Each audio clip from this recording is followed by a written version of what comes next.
The first display on tour is the only display that has a religious theme. For more than 30 years, Steve Steiner installed and maintained an annual holiday lighting display throughout his Blue Springs neighborhood. What became known as the Chicago Street Lights, incorporating 3 miles of wire and about 200 illuminated wise men or woodland creatures used in about 50 different scenes, attracted hundreds of visitors, generated thousands in charitable donations, and exasperated several neighbors, some of whom circulated petitions asking Steiner to cease. In 2013, Steiner donated the entire collection, including his own home's lights, to Buckner, Missouri, where officials have installed it all in a 25-acre park, also naming a small street for him. Now the lights that began on Chicago Street can be found on Steiner Way. Although Buckner is a little off the beaten path in the Kansas City metro area, it is worth the trip to see this display, which highlights the life of Christ from his birth to his resurrection.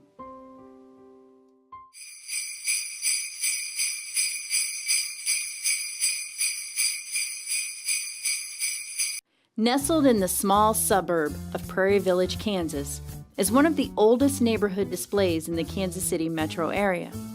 Candy Cane Lane was established in 1957. There's no Santa, but there are what you can call elves, or neighbors if you'd prefer, and a so-called mayor, that all help transform this block for several weeks in the winter up until the first week of January. It takes time, and we have probably 60 hours of time built into this event, said Roger Caldwell, Candy Cane Lane's mayor. The centerpiece of Candy Cane Lane used to be a 15-foot tree, but that tree has grown into a 60-footer. Organizer Linda Braley said they had to get a special permit from the city to do this, but getting it done is down to a science because it has been a tradition for the neighborhood for more than 50 years. Braley said all 14 families contribute in their own way to make this happen. The neighborhood continues to thrive. We have some old displays and some newer displays, but we try and keep a mix of old and new, Braley said. Mayor Caldwell said if you move away from Candy Cane Lane, some decorations stay with the home. One of the lesser-known facts about Candy Cane Lane is that Hall of Fame quarterback Len Dawson lived in the cul-de-sac when he first moved to Kansas City.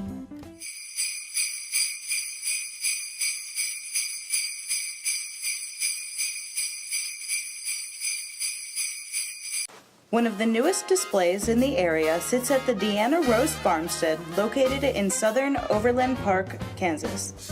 The display is in its 4th year and it's quickly becoming a staple for those who enjoy what new technology has brought to Christmas light displays. Deanna Rose Farmstead is a 12-acre turn-of-the-century farm that was opened in 1978. Designed to depict a family farm, the farmstead has nearly 200 animals and birds of prey, vegetable and flower gardens, a one-room country schoolhouse, an old-time fishing pond, pony rides, and more. Overland Park resident and technology entrepreneur Mark Caligari donated the display. The tree is part of a computerized lighting display synchronized to music created by Mark Caligari and was donated this year to the farmstead. The centerpiece of the display is Caligari's own creation, a 22-foot, 700-pound plastic and metal tree called the Ultimate Holiday Tree that was once featured on the HGTV show All Out Christmas. The tree will be mounted on the outside of the buildings at Deanna Rose and will feature thousands of LED lights giving the display a video-like effect.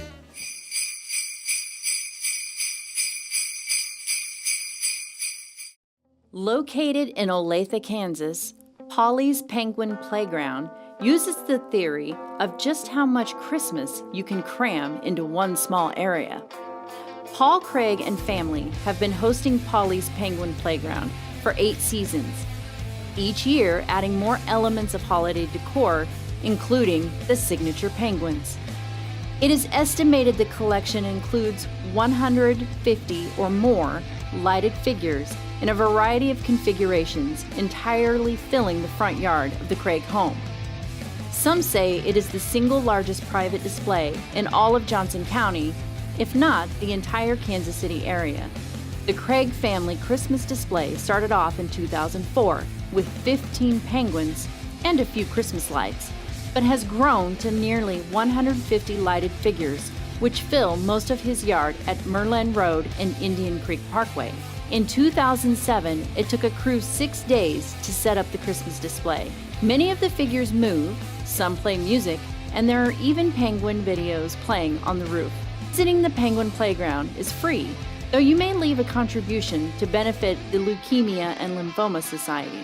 As of this year, over $40,000 has been raised for the Leukemia and Lymphoma Society.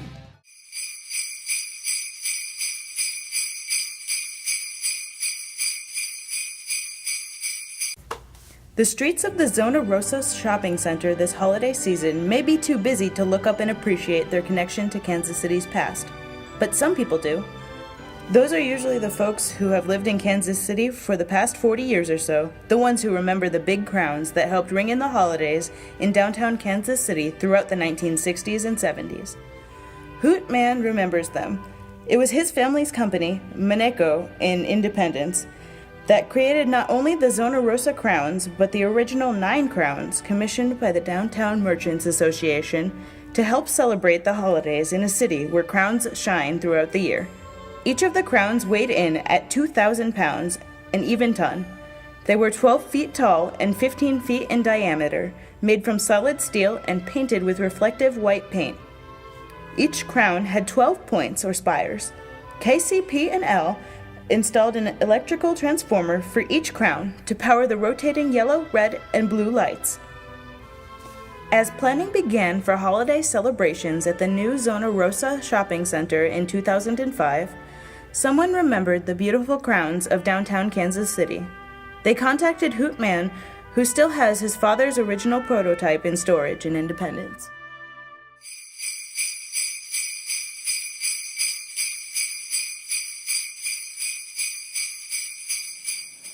Every year at Vincent Associates, we create our own holiday light extravaganza. Our display of over 175,000 LED lights is synchronized to music and is a major holiday attraction in the Kansas City area.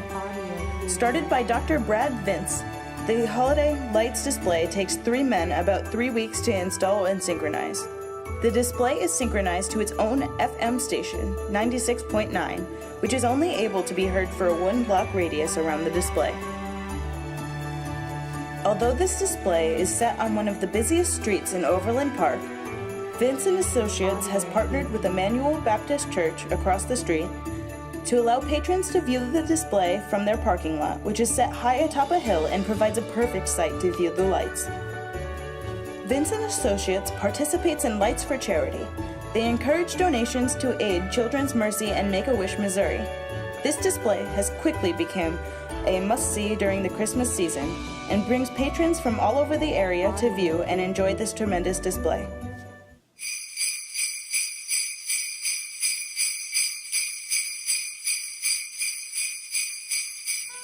In September of 1987, Jackson County Parks and Recreation employees were given the challenge to create, design, and construct a holiday wonderland that would benefit both the community and local charities.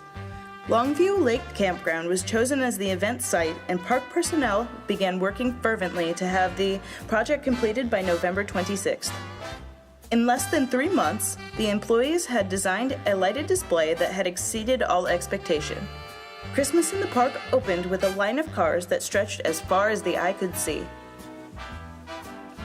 Christmas in the Park debuted with approximately 30 displays and 100,000 lights. Now in its 29th year, today Christmas in the Park showcases 175 displays with over 300,000 lights. Christmas in the Park has become synonymous with benefiting those less fortunate.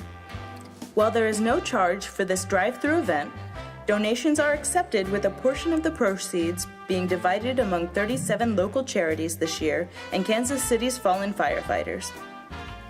Thanks to the generosity of our community, to date we have eclipsed the $1 million mark donated to over 800 charitable organizations right here at home.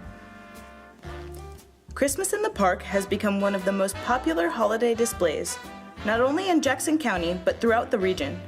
This magical experience has been enjoyed by over 1 million people since its debut in 1987. Average yearly attendance is 200,000, made up of all ages.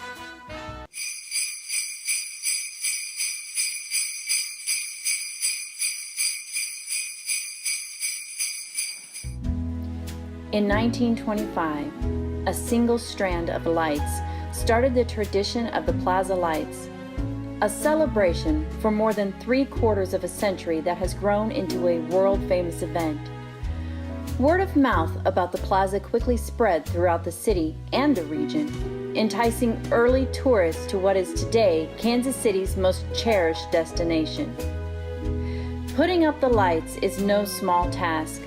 Starting after Labor Day each year, a crew of 4 electricians from Capital Electric begins stringing the lights while the weather is still warm. The lights don't stay up all year long. The hard-working crew from Capital Electric begin hanging the lights in August and take them back down starting in mid-January through the beginning of March. Guests who have been invited to turn on the Plaza Lights include George Brett, Trent Green, Paul Rudd, Jason Sudeikis, Eric Stonestreet, Walter Cronkite, and Derek Thomas. The magic of Christmas can be captured in many ways: singing Christmas carols, giving to others, or simply spending time with loved ones. However, the true magic of Christmas and the powerful feeling it gives us inside cannot be captured any better and brighter than the lights displayed for all the world to see.